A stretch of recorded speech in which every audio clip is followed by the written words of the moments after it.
Hello and welcome to Conservative Change Channel. My name's Tory. It's a long story. Not that that's my name, Tory. It's a long story. My name's... Anyway, every month we'll be broadcasting the very best of British blogs around the world to a global audience. Obviously, only conservatives and some libertarians have the intelligence and moral authority required for true political blogging. And so most of the weblogs, as I like to call them, that we'll be covering will be from the right or dominant end of the spectrum. We're going to start with a bit of a grab bag, a summer special, if you will, kicking off as summer did with a silly committee meeting persecuting poor Andy Coulson. If you take the trouble to actually watch the footage, it's clear that Andy Coulson has nothing to worry about, because if you look closely, you'll see there's not a single bead of sweat on him. Not a drop. And why? Well, it's not because he's a robotic automatron from the future sent back in time to destroy us all. It's because Mr. Coulson didn't do anything wrong.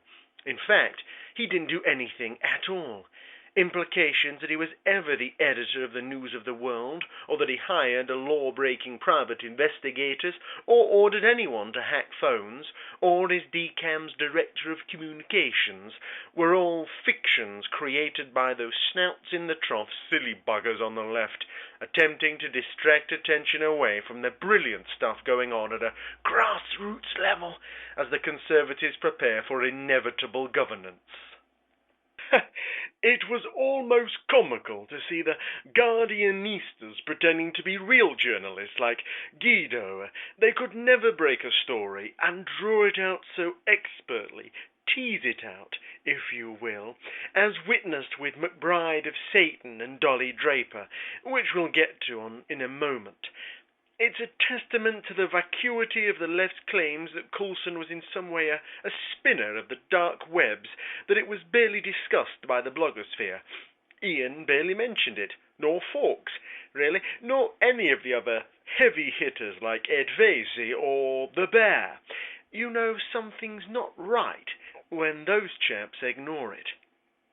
Another needless fuss just before summer was the Telegraph's disgraceful hate campaign targeting Conservative MPs whose only crime was to use expenses for the purpose of which they were designed, as a supplement to the meagre income of barely 60,000 English pounds that they receive a year.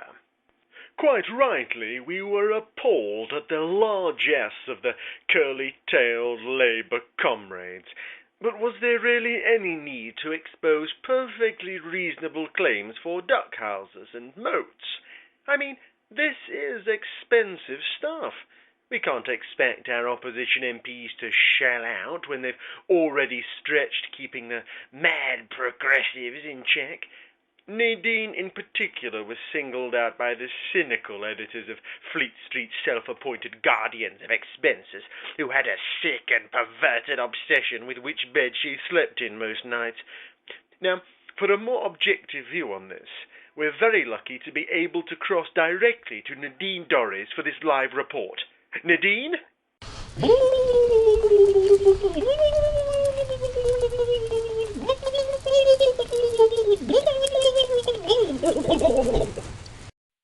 Thank you so much, Nadine. I totally agree. You deserve every penny. God bless you, and God bless your wonderful award-winning weblog.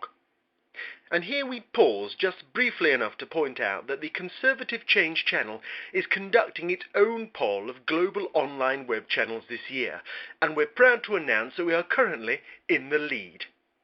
Moving on. In other Nadine Dorries news, as summer comes to an end, leaders of the blogging community gathered in solidarity behind Nadine Dorries, even helping her to deliver vital, official and legally bindingly officially official court documents relating to her upcoming legal victory against the hated Draper and McBride and the smear merchants of Downing Street. Can I just make clear that it's very official? This initial heartwarming reaction was somewhat marred, however, by malcontents on the widely disregarded website for leftist obsessives, Liberal Conspiracy, who sought to make an issue of the involvement of expert lawyer and all-round good egg, Donal Blaney. I mean, just look at some of this bile from the jealous left, and I quote, "Donal Blaney does legal favours behind the bike sheds for ciggies," unquote. Quote, "The last time Donal Blaney won in court, it was in a food court, and that was only a regular-sized fries." Close quote. There's just no need for it. They'll be laughing on the other side of their communist, ugly pig faces when Nadine wins, and you can take that to the bank, commies. And so we come to our final item, and what I hope will become a regular segment, Comment of the Month. This month's comment of the month comes to us from the Constantly Furious blog, which played host to one of many calls this summer for Gordon Brown to return from holiday immediately so he might resign and hand over the reins to DCAM or David Cameron, or perhaps at a stretch call some sort of election. Anyways, an earlier comment spoke of the whole Lockerbie thing and Gaddafi dumping Gordon in the Brown stuff and said, I quote, "If only we could have seen Brown's reaction. It must have been a Kodak moment." Whereas the irrepressible Julia M. said, and I quote, "More like a Nokia moment. Smiley face." Dearly me, Julia M., you really are a hoot. Because, as you're aware, Gordon Brown is rumoured to have thrown a mobile phone or two, and Julia M. knows that we never tire of that fabulous joke, because she kindly repeats it for us every chance she gets. Bless her golden wit. She really is a genius. Well, I'm afraid that's all we have time for. So sorry we didn't have time to cover everybody, especially Phil Hendren of Dizzy Thinks. Fuck. Carrying on. Well, that's all we have time for. So sorry we didn't have time to cover everybody, especially Phil Hendren of Dizzy Thinks, who went to all that trouble to reveal that Downing Street has a secret gift shop, and it may be hiding very poor sales of oven gloves and other knickknacks from the taxpayer. But I do know that he likes to have the last word, so the sign-off for this month comes to us straight from Dizzy, explaining to the BBC why this, and everything else he blogs about, is so ruddy important.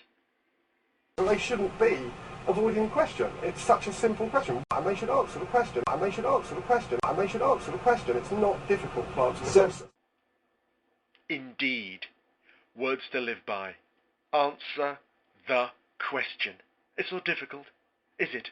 To answer the question, is it? Answer it. Answer the question. Yes? Good. Goodbye.